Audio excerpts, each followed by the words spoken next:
Lot to ask. I guess start with the rotational change, Max starting, and a couple of other twists and turns there. Yeah, look, these are tough decisions, and there's a lot of different things that could work.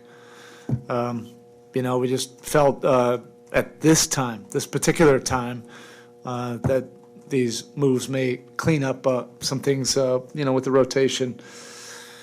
But those aren't, easy things, and I think we all just have to have, empathy and grace, for some of these changes for the guys that didn't necessarily play tonight, and an understanding that we have a roster full of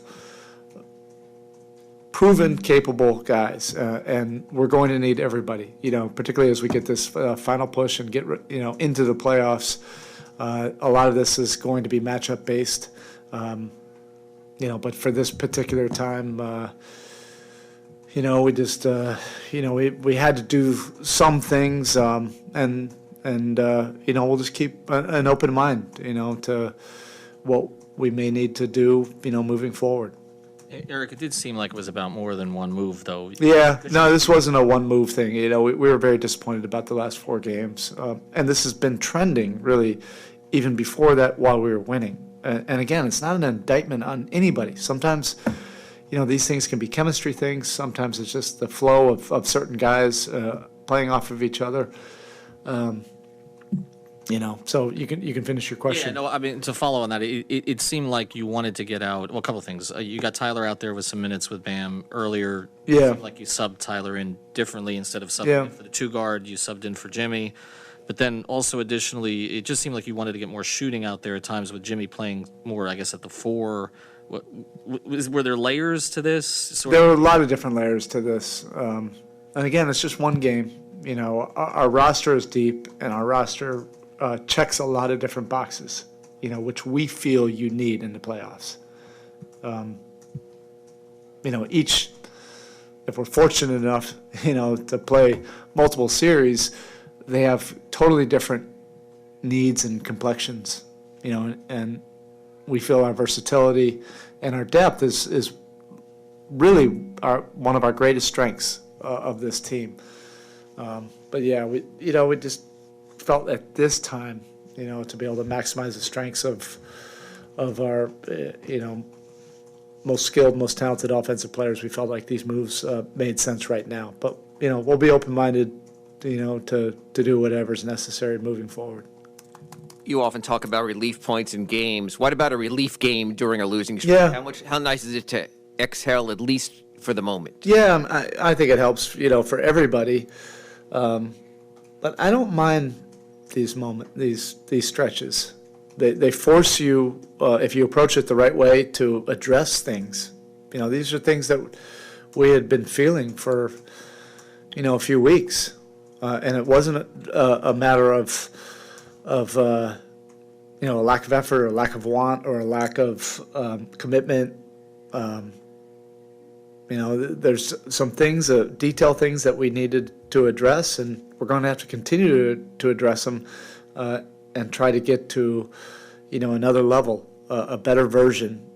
That's what every team is trying to get to, but we're not satisfied where we are right now, to where we want to go.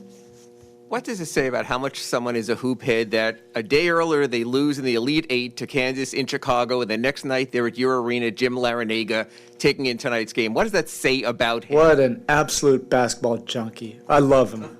I absolutely love him. Not to go on vacation, not to think about anything else or go on a recruiting trip or anything, but to enjoy a basketball game. That's a guy I can relate to. I like Coach L. I wish I could spend more time with him. We have spent some time, with these chalk talks and everything. But, if I was a young player or an older transfer player, I would like playing in that program. They have a lot of fun, and they do it the right way. Well, it's only one game, but what did you like about the offense and as far as just bouncing back from? We finally put some points on the board. That's been, frustrating for all of us.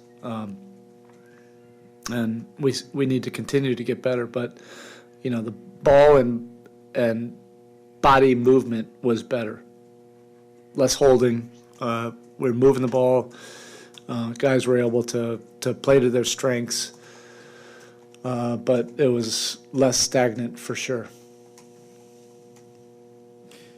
Erik, when you're making decisions in the rotation, how much or how important was it to try to get, excuse me, Tyler as much space as possible with shooters around him to maximize his ability? I mean, you could say that for A, B, C, and D. I don't need to get into full detail, but you're on the right track there. There's some things that we need to, kind of maximize a little bit more. That certainly helps him. That helps Jimmy. We've seen what Jimmy can do. When he has open spaces to be able to be creative and be able to attack and be able to make plays. I know he had 3 threes tonight. I love that. But he was in a lot of places where he can be successful and effective. But same, for Tyler, and same for Bam, and on down the line.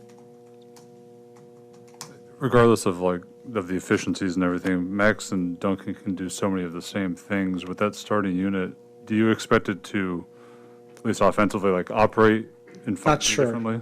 Yeah, I know what you're thinking. I know what you're asking. I want to be open to it.